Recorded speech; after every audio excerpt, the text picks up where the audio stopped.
Hello everyone, welcome back to target for IQ. देखिए 2024 के जितने भी इंपॉर्टेंट केसेस हैं उनको हम लीगल करंट अफेयर्स के माध्यम से आपके सामने लेकर आ रहे हैं, तो अपकमिंग एग्जाम्स के लिए आपके काफ़ी इंपॉर्टेंट हो जाते हैं। आइए आज का हम पहला जजमेंट देखते हैं जो कि आपके लिए इंपॉर्टेंट है। पहला आज का केस का जजमेंट का नाम है Ashok Daga versus directorate of enforcement 2024 supreme court. Supreme court observe calling accused to admit deny genuineness of documents produced by prosecution not violation of article 20 clause 3। देखिए हमारा सीआरपीसी का एक सेक्शन था 294, जिसके तहत होता क्या है, जब भी आप कोई केस किसी भी व्यक्ति के खिलाफ करते हो तो आप अपने बिहाफ पे क्या क्या साक्ष्य क्या क्या एविडेंसेस लेकर आ रहे हो, किस दस्तावेज को आप साक्ष्य के तौर पर यूज करना चाहते हो, उसकी एक लिस्ट तैयार की जाती है और लिस्ट के साथ साथ उस दस्तावेज की जो कॉपी करके उसको अटैच कर दिया जाता है। बाद में क्या होता है कि इसका उद्देश्य क्या होता है कि कोर्ट को हम पहले ही बता देते हैं कि सर हम इन दस्तावेज को साक्ष्य के तौर पर इस्तेमाल करेंगे या इन गवाह को हम इस्तेमाल करेंगे साक्ष्य के तौर पर, जिससे कि वो आके अपनी गवाही कोर्ट के सामने दें। तो 294 के तहत क्या होता है, जब हम ये सब कार्यवाही कर देते हैं उसके बाद हम गवाहों को या पार्टीज को बुलाते हैं। भाई जिस पार्टी के विरुद्ध हमें केस एस्टैब्लिश करना है हम उस पार्टी को बुलाएंगे। क्यों बुलाएंगे? जिससे कि जो हमने लिस्ट तैयार करी है उसमें जो हमने दस्तावेज लगाए हैं, क्या आप इन दस्तावेज को एक्सेप्ट करते हो, एडमिट करते हो, स्वीकारते हो या इनको खारिज करते हो। भाई अगर आपने एक्सेप्ट कर लिए दस्तावेज को फिर तो केस खत्म है ना, फिर तो हमें केस लड़ने की आवश्यकता नहीं है। हम क्यों टाइम कोर्ट का वेस्ट करें, अपना टाइम वेस्ट करें। पर अगर पार्टीज मना करती हैं कि नहीं मैं इन साक्ष्य को खारिज करता हूं, मैं अपने खिलाफ इन साक्ष्यों को स्वीकारता ही नहीं हूं, तो तब हमारा केस स्टार्ट होता है। ठीक, तो 294 का सिंपल सा कंसेप्ट ये था। अब हुआ क्या है, आइए इसके इसको ही जान लेते हैं। जब कोर्ट ये सारी कार्यवाही हो गई तो कोर्ट जब कार्यवाही हमारी कंप्लीट हो गई, कोर्ट ने उस व्यक्ति को सजा सुना दी, कन्विक्शन कर दिया। अब देखिए कन्विक्शन का भी ना डिपेंड करता है कि आपने कोर्ट में किस तरीके से कंडक्ट आपका शो हुआ। अगर आपने कोर्ट को बहकाने की कोशिश करी, कोर्ट का टाइम वेस्ट किया, तो जब सजा सुनाने की टाइम आता है तो कोर्ट इन चीजों को भी कंसीडर करता है कि क्या आपने कोर्ट के साथ कॉम्प्रोमाइज किया, क्या कोर्ट के साथ सहयोग किया, या आप उल्टा कोर्ट का जो समय था उसको आप खर्च कर रहे हो, कोर्ट को बहकाने की कोशिश करी। तो अगर इस केस में क्या हुआ, व्यक्ति ने जो हमने ये दस्तावेज जो हमने लिस्ट बनाई थी, जो हमने साक्ष्य के तौर पर दस्तावेज की कॉपी लगाई थी, उसमें व्यक्ति आया ही नहीं, कोर्ट के साथ उसने समझौता किया ही नहीं और कोर्ट का टाइम वो खर्च ही कर रहा था, जिससे कि कार्यवाही हमारी आगे बढ़ती रहे। पर व्यक्ति को सजा मिल गई, कोर्ट ने उसकी सजा भी बढ़ा दी। बाद में वो व्यक्ति उस सजा को लेकर पहुंचा कहां पर, सुप्रीम कोर्ट, कि सर ये जो मुझे सजा दी गई है बहुत ज्यादा दी गई है, मैं इतनी सजा के लायक नहीं हूं। परंतु यहां पर क्या हुआ, और जो पार्टी था जिसने केस दायर किया था वो तो खुश था, तो उसने सुप्रीम कोर्ट में बोला कि सर देखिए, जब निचली अदालत ने इसको सजा सुनाई तो सजा सुनाने के कुछ पैरामीटर्स भी होते हैं। कोर्ट ये भी देखती है कि इस व्यक्ति का विचारण के समय कंडक्ट कैसा था।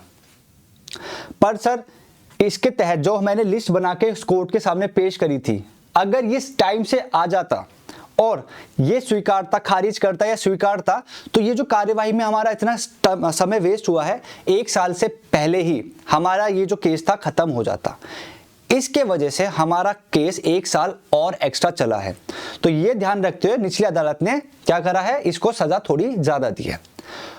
उस व्यक्ति ने बोला है कि सर देखिए, पार्टी बोल रही है कि मुझे आ जाना चाहिए था, मुझे जो लिस्ट बनाई थी वो लिस्ट मुझे स्वीकार करनी है, खारिज करनी है, ये मेरे पे क्या कर रहे हैं, बाध्य कर रहे हैं, मुझे मजबूर कर रहे हैं। और अगर ये मुझे मजबूर कर रहे हैं तो जो हमारा अनुच्छेद 20 है उसका जो क्लॉज 3 है उसका, वो तो हमें मना करता है कि कोई भी व्यक्ति किसी भी पार्टी को सेल्फ इंक्रिमिनेशन के लिए, यानी जानबूझ के उकसा नहीं सकता कि वो अपने ही खिलाफ सबूत दे या अपने खिलाफ ये बोले कि हाँ अपराध मैंने किया, यानी सेल्फ इंक्रिमिनेशन के लिए जो प्रिंसिपल है वो मना करता है। तो ये मुझे उकसा नहीं सकते थे, ये मुझे बाध्य नहीं कर सकते थे कि मैं आके कोर्ट के सामने उन जो लिस्ट बनी है उनमें जो दस्तावेज लगे हैं उनको खारिज करूं या उनको स्वीकार करूं, ये मुझे बाध्य नहीं कर सकते थे, तो मैं आया नहीं। परंतु उन्होंने, निचली अदालत ने क्या करा, मेरी सजा बढ़ा दी। तो यहाँ पे सुप्रीम कोर्ट ने बोला कि देखिए नहीं, जो लिस्ट बना के दी है ना 294 वाले सेक्शन के तहत, और जो अनुच्छेद 20 है उसका जो क्लॉज 3 है, ये दोनों अलग अलग बात करते हैं। अगर आप, क्योंकि 294 की वो एक प्रक्रिया है, वो एक प्रोसीजर है, तो आप प्रोसीजर तो फॉलो करोगे ना। अगर आपने प्रोसीजर फॉलो नहीं किया तो आप अनुच्छेद 20 की सहायता नहीं ले सकते। तो यहाँ पे सुप्रीम कोर्ट ने निचली अदालत का जो आदेश था उसको अपहेल्ड ही किया, उसको सही ठहराया। नेक्स्ट केस है Ajay Verma versus state of Chhattisgarh 2024। Chhattisgarh high court has ruled that dying declaration recorded by executive magistrate can be relied upon if doctor has found that patient to be mentally fit। देखिए dying declaration अपना भारतीय साक्ष्य अधिनियम का या हम बात करें इंडियन एविडेंस एक्ट का काफ़ी इंपॉर्टेंट एक टॉपिक हो जाता है। और यहाँ पे हर 2-3 महीने बाद कोई ना कोई या तो सुप्रीम कोर्ट या कोई ना कोई हाई कोर्ट अपना एक जजमेंट सुना ही देती है डाइंग डिक्लेरेशन से रिलेटेड।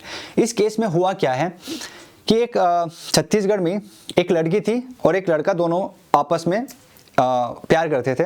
लड़के ने एक दिन डिसाइड किया और लड़की ने भी डिसाइड किया कि वो रात को भाग के चले जाएंगे। अब लड़के ने लड़की को बुलाया रात के समय कि आप इस समय यहाँ पर आ जाना और हम फिर यहाँ से भाग जाएंगे। लड़की ने ऐसे ही किया, वो अपने घर से भागी, रात को एक जगह पहुंची जहाँ पे लड़के ने बुलाया, पर इतने में ना लड़की के बीच में कुछ आर्ग्यूमेंट हुए किसी बात को लेके और लड़ाई काफ़ी बढ़ गई। अब लड़के ने क्या करा, उस पर कैरोसिन ऑयल या मिट्टी का तेल डाल के आग लगा दी। ठीक, ज़्यादा दूर लड़की थी नहीं जिस जगह यहाँ पे दोनों मिले थे, तो वो भागती भागती, आग लग रहा है और भागती भागती वो अपने घर तक पहुंची।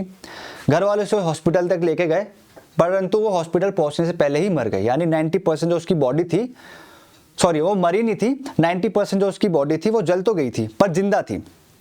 अब हुआ क्या, जब वो जिंदा थी तो एग्जीक्यूटिव मजिस्ट्रेट के सामने उसके बयान रिकॉर्ड किए गए। यानी कि हुआ क्या, एग्जीक्यूटिव मजिस्ट्रेट बैठे, उस लड़की से पूछा क्या आप सही हालत में हैं, क्या आप जानती हैं आप क्या बोल रही हैं, आप किस व्यक्ति के खिलाफ बोल रही हैं। उसने बोला यस सर मुझे सब पता है। ठीक, तो इतना होने के बाद मजिस्ट्रेट साहब ने क्या करे, उसके बयान रिकॉर्ड करें और नेक्स्ट डे ही वो लड़की गई मर।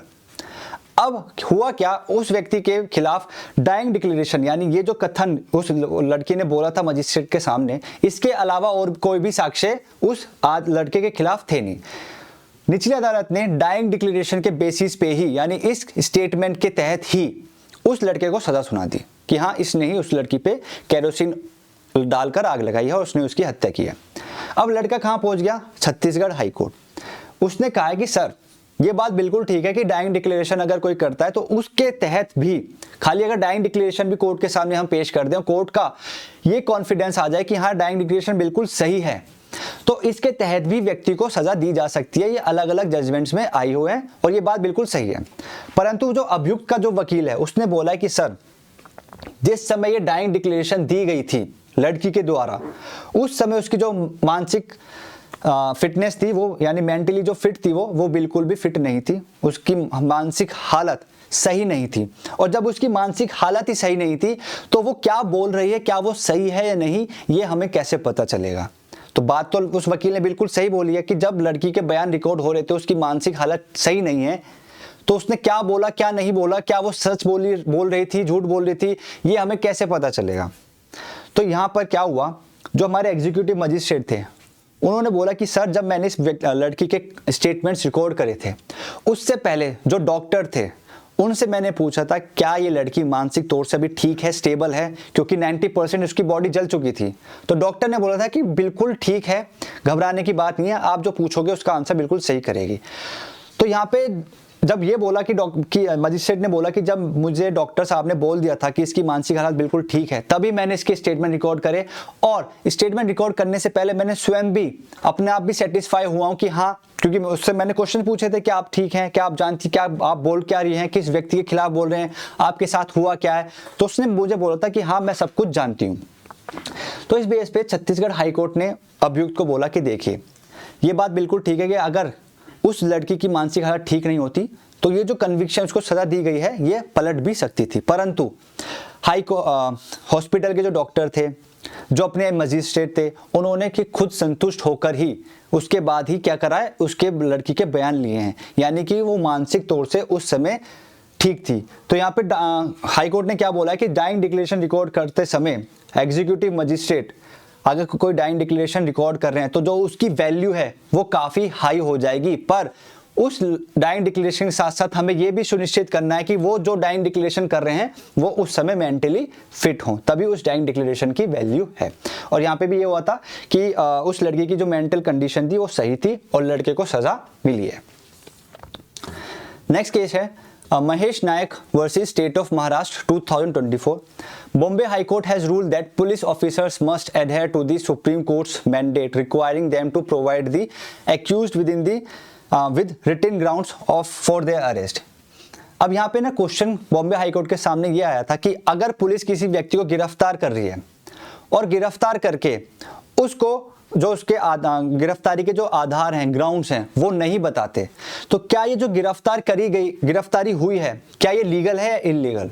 सपोज करो अगर मैं आपको गिरफ्तार करके लेके जा रहा हूं और मैं आपको आधार भी नहीं बता रहा हूं कि मैंने आपको गिरफ्तार किया है तो क्यों किया है, पर मैं आपको लेके गया हूं और थाने में मैंने बंद कर दिया है, तो ये जो मैंने गिरफ्तारी करी है क्या ये वैध है या ये अवैध है?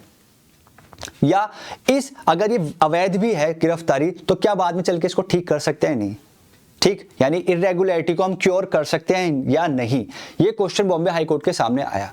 तो बॉम्बे हाई कोर्ट ने बोला है कि देखिए अगर आपने किसी व्यक्ति को गिरफ्तार किया है और वो भी ग्राउंड जो आधार है बिना बताए आपने किसी को गिरफ्तार कर लिया है, तो ये जो चीज होगी इसको हम बोलेंगे अवैध। आपने अवैध तरीके से एक दूसरे व्यक्ति को गिरफ्तार किया है। और बॉम्बे हाई कोर्ट ने यही बोला है कि देखिए बार बार सुप्रीम कोर्ट ने अलग अलग जजमेंट के माध्यम से ये बताया है कि जब भी पुलिस किसी व्यक्ति को गिरफ्तार करने जा रही है तो उसको आधार बताना जरूरी है, और ये आधार आपको लिखित में बताना जरूरी है। क्योंकि होगा क्या, अगर आप उसको मौखिक तौर से बताओगे तो पुलिस वाले तो बोलेंगे कि सर हमने तो आधार बताए थे, दूसरी पार्टी क्या बोलेगी, सर आधार नहीं बताए थे। तो प्रूफ कैसे होगा? अगर पुलिस वाले लिखित तौर पर उसको आधार बताएंगे, उसके हस्ताक्षर लेंगे, तो ये सबूत हो गया ना कि सर हमने इसको आधार बताए थे गिरफ्तारी के, अब ये झूठ बोल रहा है और ये रहा सबूत, आप खुद देख लीजिए। तो यहाँ पे भी यही हुआ है कि पुलिस ने बिना लिखित तौर पर उसको आधार बताए बिना उसको गिरफ्तार किया, परंतु यहाँ पे हुआ क्या था, बाद में चल के ना उसको रिटन ग्राउंड्स बता दिए गए थे थाने में, तो इस वजह से पुलिस वाले बच गए थे।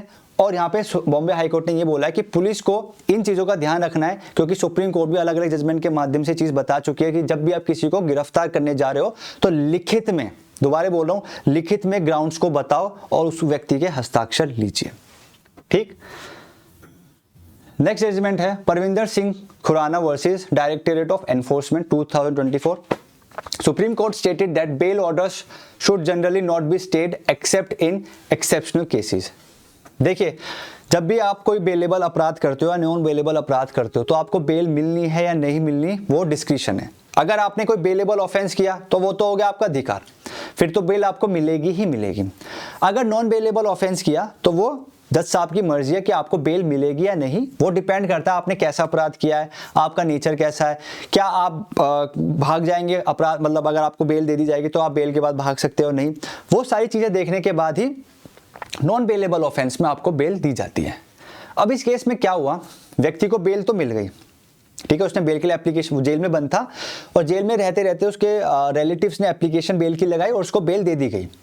बेल मिलने के बाद जो दूसरी पार्टी थी उसने हाई कोर्ट का दरवाजा खटखटाया और उसको बेल ऑर्डर के लिए जो बेल ऑर्डर उसको दिया गया था उस बेल ऑर्डर पे स्टे ले लिया, यानी इंटरिम ऑर्डर हाई कोर्ट ने पास कर दिया। हाई कोर्ट ने कहा कि ठीक है, ये जो निचली अदालत ने बेल दिया है क्या ये सही दिया है, नहीं, ये हमें डिसाइड करना है और इसको डिसाइड करने में लग जाएगा टाइम।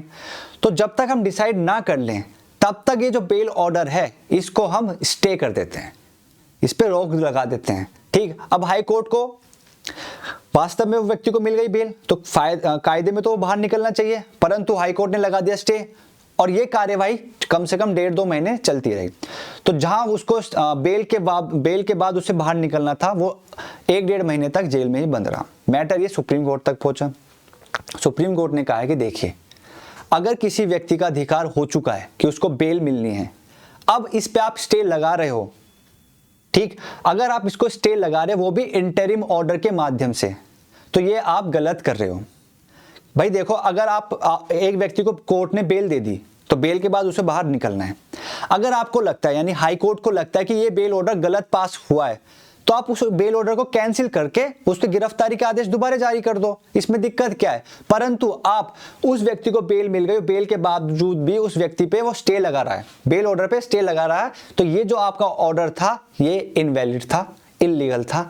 तो इसमें यहाँ पे सुप्रीम कोर्ट का यही कहना था कि आप बेल ऑर्डर पे जो स्टे लगाते हो वो नहीं लगा सकते, स्टे आप कुछ एक्सेप्शनल केसेस में ही लगा सकते हो। ठीक है, चलिए नेक्स्ट केस था Amit Rana versus State of Haryana 2024. Supreme Court rules that sentencing court cannot impose a sentence beyond 10 years on a conviction if it does not impose life imprisonment. देखिए ये जो केस था ना, ये अटेम्प्ट टू मर्डर से related था, ठीक, कि एक व्यक्ति ने दूसरे व्यक्ति को मारने की कोशिश करी परंतु वो मरा नहीं, मर जाता तो मर्डर की सजा मिलती, पर वो बच गया। अटेम्प्ट टू मर्डर की उसको कार्यवाही चल रही थी और कोर्ट ने उसको सजा सुना दी। अब अटेम्प्ट टू मर्डर में जो पनिशमेंट दे रखी है वो दे रखी है 10 साल से लेकर प्लस जुर्माना। और अगर आप अटेम्प्ट टू मर्डर के साथ साथ उस व्यक्ति को हर्ट भी पहुंचा देते हो, ठीक है, यानी क्षति भी पहुंचा देते हो, तो अब आपकी सजा हो जाएगी या तो आजीवन कारावास या फिर उसके साथ आपको 10 साल प्लस जुर्माना। अब यहाँ पे क्या हुआ इस केस में, उस व्यक्ति ने अटेम्प्ट टू मर्डर तो किया ही किया, प्लस उसको हर्ट की सजा भी हुई, मतलब उसने क्षति भी पहुंचाई। तो कायदे में उसको सजा कितनी मिलनी है, या तो आजीवन कारावास मिलनी है या फिर 10 साल प्लस जुर्माना।